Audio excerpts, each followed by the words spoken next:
my name is Jonas Skeppstedt, as you probably have noticed, and my office in the E building at EDH is E2190. I will probably not be there so often because it is much more convenient to have meetings in Zoom or discussions in Discord. Previously, before Corona, I had office hours every lunch, 30 minutes, and it was either empty or a queue. So that was quite inconvenient for everyone involved. But using Calendly, as you probably have already used for my other courses, you can book an office hour as you wish, and if you don't need it, you just cancel it or reschedule it.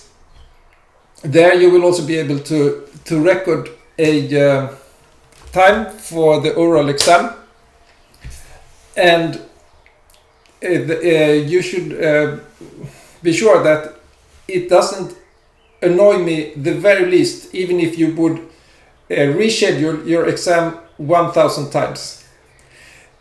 It doesn't affect me the least. It's actually much better if you reschedule it and study more so that you will pass it the first time than not passing it. Okay?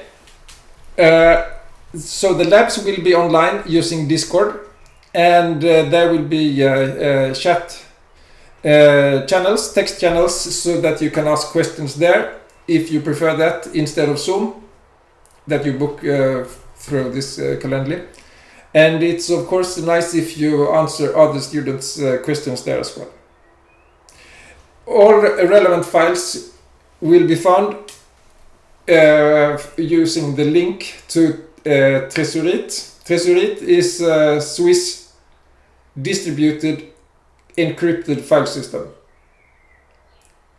Okay, and you got the link to that using the email I sent you in the course. I expect only to send one email. It may be more, but I hope it will be only one. I mean, that I said you can of course send me email to ask questions and I will reply, but I prefer Discord over email. Okay. So the machine that you will work on is this. It's a 10-core power Linux machine. It runs Ubuntu, and it is from Taiwan. It's called Tian. It's from 2016, and the CPU is from IBM. Okay, it can have up to 80 hardware threads in 10 cores, so each core can have up to 8 threads. Of course you can have any number of software threads, but within limits, but this is hardware threads. Okay, you can of course also use your own machine, which is probably interesting, but the performance measurements should be done on power. And you can access this power machine with SSH. You will get in that, no, not in that email, but that machine, or, well, Forsete will send you an email with the login info to that power machine. Oops.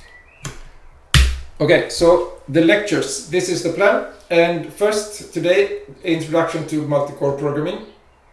And then we will look at actor programming using Scala and the library Akka for the first lab. And although I really like the C programming language, but I wouldn't probably say that the Scala lab is most interesting. It is certainly not the fastest language, but it's really nice.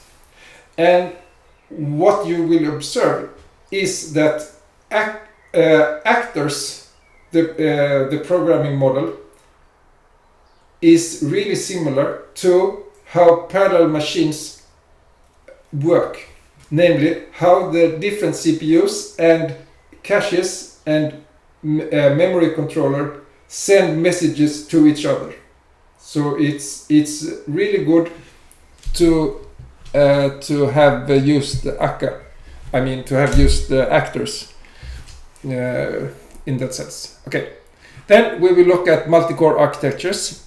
So we will use the akka before understanding that in detail, but that's not necessary. I mean, it's good enough to have a rather vague view of it. Okay, then we will look at the p-threads, and this is not new for many of you, but possibly you will learn something as well. And then we will go to low-level issues about what actually happens when one thread writes to a variable. When can the other threads see that variable? When can the CPU continue to the next instruction after it has written to memory? Okay, that is dependent on different things that actually happen during the execution. So it's not possible to say just by looking at the source code. It depends on where the data is located and some other things. Okay, knowing different memory consistency models, we will see how they are related to C and C++. Okay, so the memory consistency model, that is what the machine promises and what the programmer has to follow. And for the memory model in a certain programming language, then the compiler writer is also involved, namely that the compiler writer must produce certain machine instructions so that the program works on a given machine with a certain consistency model. C and C++, they have slightly different syntax, but it's the same memory consistency model.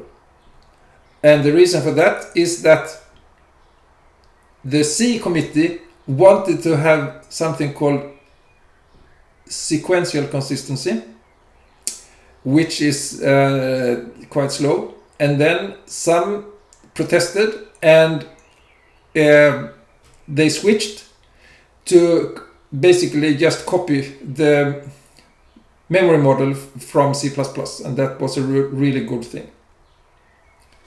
Okay, OpenMP, that's a way to promise to the compiler that a certain loop can be run in parallel. So the compiler will produce the parallel code, but it's up to the programmer to make sure that that code will actually work. Then at the same lecture we will talk about Rust as well. And then we come to transactional memory in the functional programming language Clojure and also in C. C does not have language support for transactional memory in the standard, but it's a syntax extension in the GNU compiler. Okay, at the next lecture we will look at certain things to keep in mind when we write the programs for multi-cores as related to caches. The easiest way to parallelize a program is to use a parallelizing compiler. So you will get the parallel program in a few seconds. That would be really nice if it works. And for some problems it works, and for others it doesn't. But when it works, it is very good, because then we have it's sufficient to write the sequential program, and the tuning to a certain hardware is completely done by the compiler. and you will use the IBM compiler for this. Okay, and then we will look at hardware accelerators, and the last lecture will be on research trends related to parallel hardware.